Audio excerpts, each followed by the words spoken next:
माँ काली के साधक का गुरु कौन होना चाहिए? आज सबसे बड़ा प्रश्न जो हमारे समाज में घूम रहा है।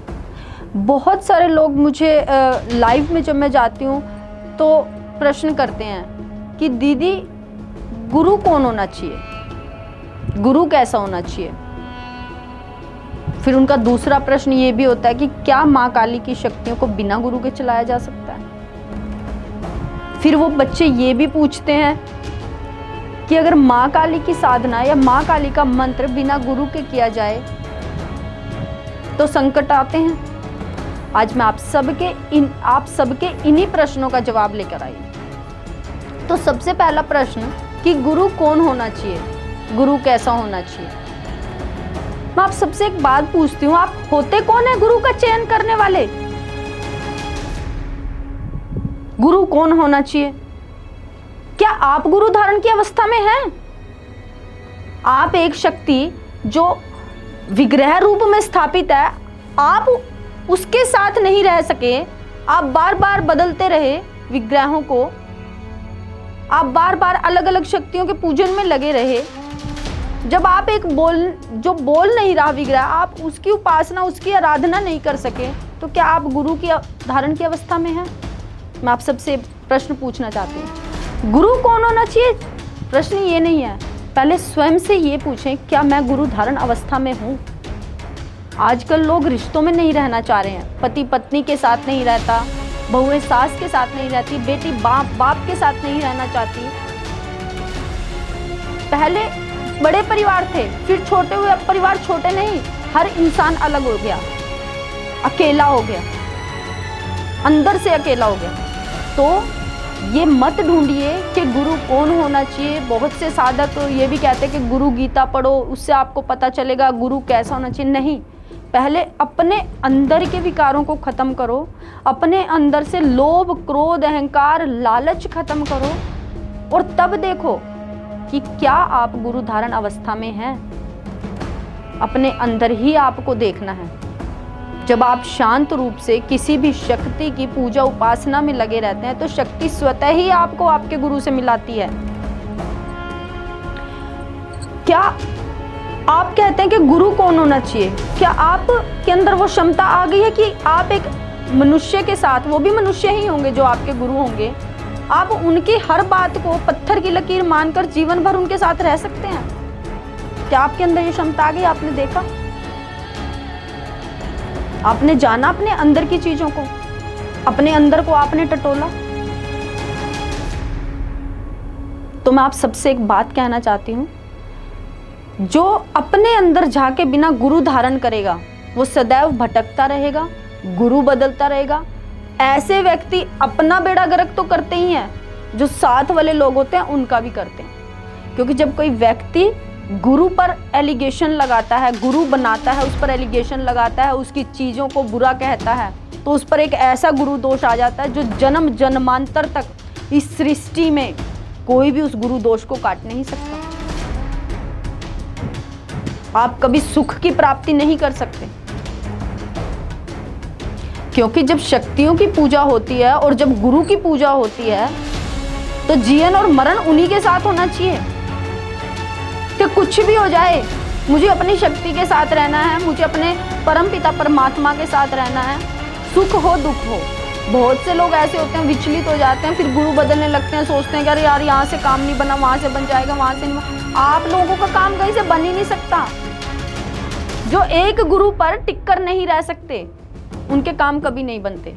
जिन्होंने प्रकृति से कुछ नहीं सीखा, दत्तात्रेय में भी कहा है कि प्रकृति की गुरु है। अगर आपने प्रकृति से नहीं सीखा, अपने आसपास के लोगों से नहीं सीखा, तो आप गुरु धारण अवस्था में नहीं है।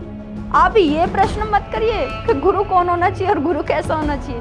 आप खुद से प्रश्न कीजिए, क्या आप गुरु धारण अवस्था में हैं? क्या आप नाम जप धारण अवस्था में हैं? गुरु उन्हीं लोगों को धारण करना चाहिए जो मोक्ष को प्राप्त करना चाहते हैं। जो संसार की भौतिक वस्तुएं चाहते हैं उन्हें कभी भी गुरु धारण नहीं करना चाहिए। उन्हें भौतिक कर्मों को करते हुए, अच्छे कर्म करते हुए, किसी का बुरा ना चाहते हुए, अपने कर्म की प्रधानता रखते हुए संसार में रहना चाहिए। इससे उन्हें सारे सुख प्राप्त हो। अब दूसरा प्रश्न ये उठता है कि क्या माँ काली के भगत बिना गुरु के भी साधना कर सकते हैं। माँ काली ऐसी शक्ति हैं जिन्हें संभाल पाना हर किसी के बस की बात नहीं। अगर आपके भाव पूर्णतः जागृत हैं तो आप माँ काली की शक्तियां चला सकते हैं। अगर आपके भाव पूर्णतः माँ कहते हैं आप उन्हें, आपके अंदर लोभ लालच नहीं है, तो आप माँ काली की शक्तियां चला सकते हैं। परंतु अगर किसी मनुष्य को आप गुरु नहीं बनाना चाहते तो महाकाल को जरूर गुरु बनाएं। महाकाली के साथ सदैव महाकाल चलते हैं। महाकाल के बिना माँ काली की जो उग्रता होती है उसे शांत नहीं किया जा सकता। जो भी व्यक्ति बिना गुरु के माँ काली की शक्तियाँ चलाता है उसे महाकाल के रुद्राभिषेक बार बार कराने चाहिए। अगर वो चौकी गद्दी लगाता है, सवारी आती है, तो उसे बार बार रुद्राभिषेक इतना कराना चाहिए ताकि जितनी भी वहाँ नेगेटिव एंटिटी है उनको महाकाल ऑब्जर्व कर दें, अपने अंदर संभाले। क्योंकि हमारे महाकाल तो भूत प्रेतों को अपने पास भी रखते हैं। फिर अब सबसे बड़ा प्रश्न ये आ गया कि महाकाली की अगर साधना करते हैं तो क्या संकट साथ चलते हैं? जरूर। जब कोई शक्ति आपके पास आएगी वो आने से पहले आपकी परीक्षा तो लेगी ना। महाकाली के साथ भूत प्रेत आकाशचारी देवगण 365 योगनियां डाकनियां शाकनियां सब रहती है। अब किसका मन हो जाए? कौन माँ से कह दे कि आपका बच्चा तो बहुत आपका बड़ा भगत बनता है, आज मैं इसकी परीक्षा लेकर देखना चाहता हूँ। आपने सुना भी होगा कि जब आप चौकी गद्दियों पर जाते हैं तो कह देते हैं कि माँ तो है पर संकट भी साथ में चल रहा है। और फिर सबके मन में यही प्रश्न रह जाता है कि अगर संकट साथ है तो फिर माँ पीछे क्यों हट जाती है? माँ आपकी परीक्षा के लिए उसे छोड़ देती है।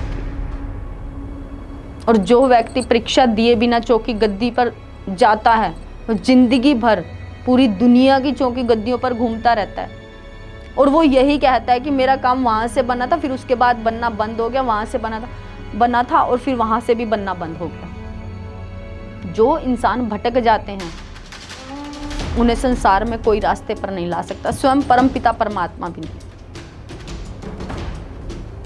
तो इसीलिए मैं आप सबसे कहना चाहती हूँ, अगर मोक्ष प्राप्ति चाहते हैं, अगर चाहते हैं आप जीवन में उस पार ब्रह्म परमेश्वर को प्राप्त करें, उस महाकाली की सारी शक्तियों का आनंद उठाएं। खासकर जिन लोगों पर सवारी आती है, अगर वो चाहते हैं उस सवारी का आनंद उठाना, तो जब सवारी आई है उसके साथ 2 या 3 साल गुजारो तो सही अकेले, देखो तो सही वो है कौन।